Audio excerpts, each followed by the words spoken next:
Okay, guys, we are back and we're going to finish up chapter 5, the other half.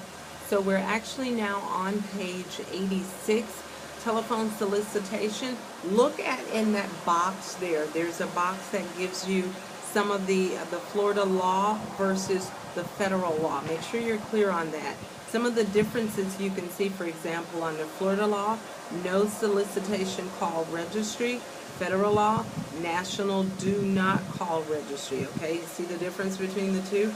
So with Florida law, you have the no solicitation call registry. It's not there, but for federal law, you do. Under Florida law, calls restricted to 8 a.m., 9 p.m. For federal law, calls restricted from 8 a.m. to 9 p.m. So those two things they actually have in the same. The fine in the Florida law is $10,000 fine per violation. Look at federal law. Federal law is $16K fine per violation. So pay attention to how much is for each particular law. If they ask for a federal Florida law, it's going to be $10K. If it's federal law, it's $16. Okay? For sale by owners, federal Florida law, there is an exception. Federal law supersedes state's law, okay? That's kind of standard anyhow, as we know. All right, so that's what you're looking at there. Then down below, they have some email advertising rules, do's and don'ts concerning the email advertising and the fax solicitation. Make sure you read over that, guys, so you can be clear and straight with that information. Okay, a major part in this chapter, the lovely escrow. On page 90, look at escrow or trust counts. First of all, basically what this is talking about, you got a deal on the table, and usually with, let's use sales, residential sales, you got a deal on the table, and so now you got the contract, so now they are asking for something to hold the deal, okay? That something, that money is what we're talking about, is going to be in the form of, if you look at line 2 through 8 on page 90, it could be a good faith deposit or a binder deposit. Either one is both the same. That money is going to be placed against that contract to literally hold that property for you. It has to go into the next paragraph, an escrow account. It has to go into the escrow account. The broker is the one who is responsible for maintaining that escrow account. They're responsible as the signatory person for that escrow account. It is the broker. These key concepts that's in the gray box in this chapter, they're very good for you to know. For example, key concepts regarding escrow accounts. Broker is the one who's responsible for it. They're the one for the signatory. Third bullet, broker must review sign. Broker must review company's escrow accounting. So all you see here, really, the main thing is who's responsible for that escrow account. Broker, broker, broker, okay? Go on down. When the sales associate receives that money, let's just say your sales associate, he has the executed contract, which means now buyer and seller has signed. Now they're saying, okay, Mr. Seller is saying, okay, we want $5,000 binder deposit. Okay, sales associate, you can have that buyer write that check out, not to you. It cannot be written out in the name of the sales associate. He can make that check out, but the sales associate has to get that check to the broker, and it has to be gotten, look at line 15, immediately. Says the law mandates the time frame for deposit escrow funds. Sales associate who receives a binder escrow from the customer or client must deliver it to their broker no later than the end of the next business day. Immediately. No later than the end of the next business day. The word immediately and no later than the end of the next business day go hand in hand, okay? If you see one, if you see immediately, then fine. If you see next business day, fine. But they go together there. So no matter. If you see one without the other, you can use the other. But the both of those are basically what they're talking about there, okay? Because you may see sales associate Jerry needs to turn in the money by the 5th or immediately. Well, which one would you select? Well, you're going to select immediately, because the 5th, if it's the 1st, and he turns it in on the 5th, he's totally out of compliance with what the book is saying, okay? So that's what I'm saying, immediately or no later than the end of the next business day, okay? That's what you're looking at there. Now, he has to turn it into the broker. What's the broker's turnaround time? It specifically tells you. Line 22, brokers must place trust funds into an escrow account immediately, which means no later than the end of the 3rd business day after the sales associate gives it to them. Count your time out. The easiest thing to do is just count your time. When did he get it? Count your 3 days. Immediately, no later than, okay? So that's what you're looking at there. They have examples in there. That escrow is very important, okay? So make sure you know that.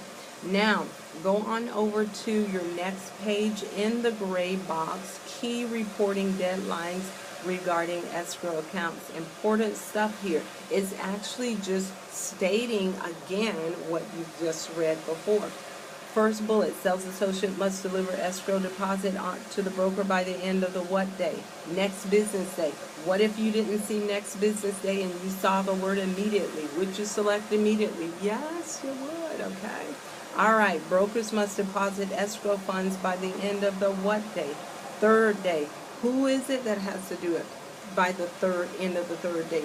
Brokers. Guys, pay attention to what it's telling you here, these words. Brokers must notify the FREC in writing of conflicting demand of a good faith deposit within 15 days. Broker must institute one of the settlement procedures within 30 days.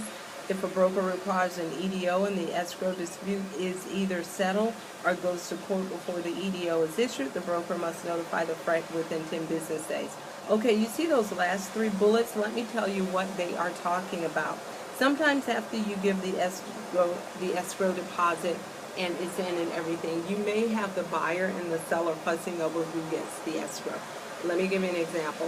This is just an example. Let's just say the buyer put down $10,000 and 2 days, you got an executed contract, okay?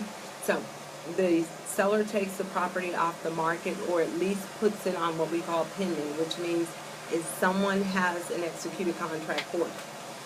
So let's say 2 days before closing, Mr. Buyer comes up to Mr. Seller and say, hey, Mr. Seller, I changed my mind. I no longer want this house. I don't like the color of the house, okay? So then the seller comes back and say, fine and dandy, but that $10,000 that you put up escrow, that's mine. So now you have the buyer and the seller fussing over who should get that escrow money. That's what you call a conflicting demand. And these 3 steps here are very important to the broker when, in the event there is a conflicting demand.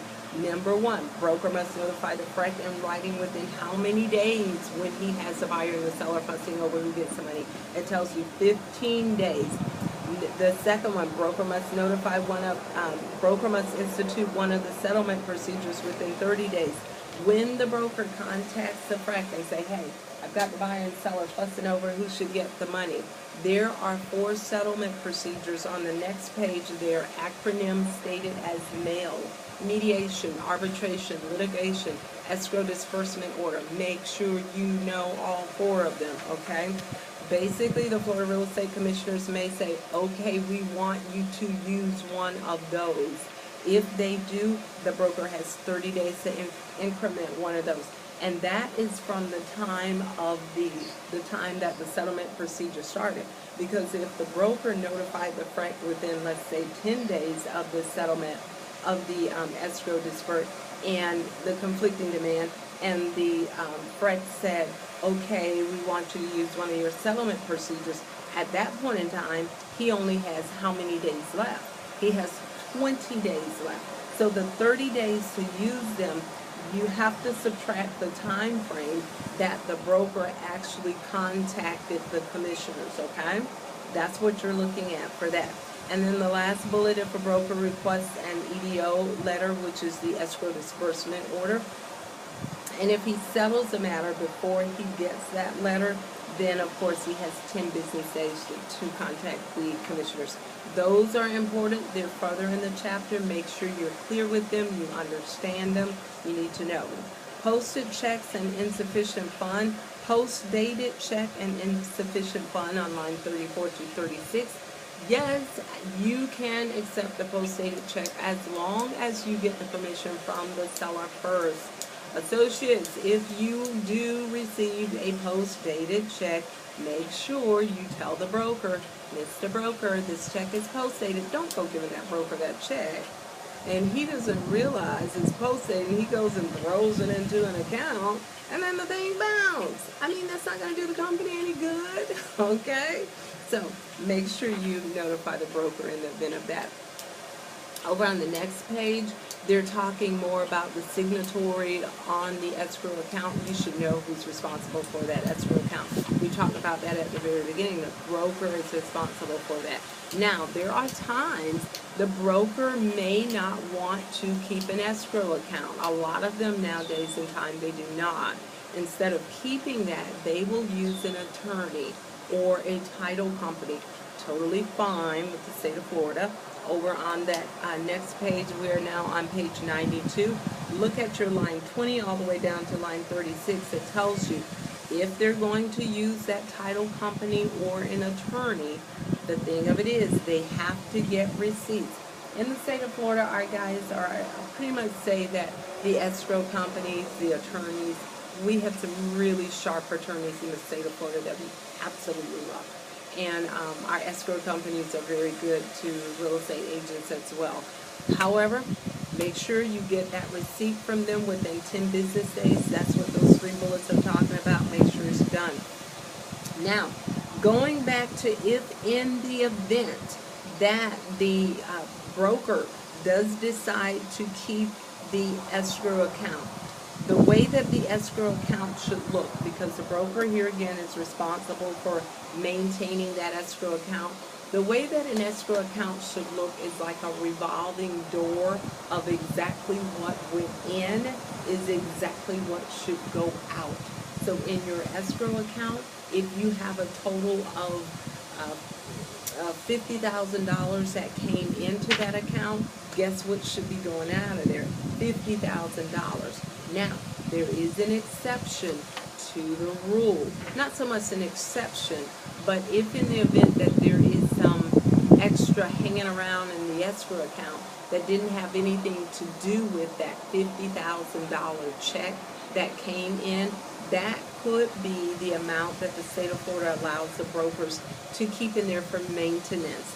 Sometimes you have checking accounts that some particular banks, they will not allow those accounts to stay open if there's no money in there, or if you may need money in there for maintenance to order checks. The state of Florida will allow you that broker to keep up to $1,000 in an escrow sales account so that it can stay open. But other than that, basically your escrow account, what goes in should come out. Take a quick break. We'll come back and we'll finish up with chapter 5.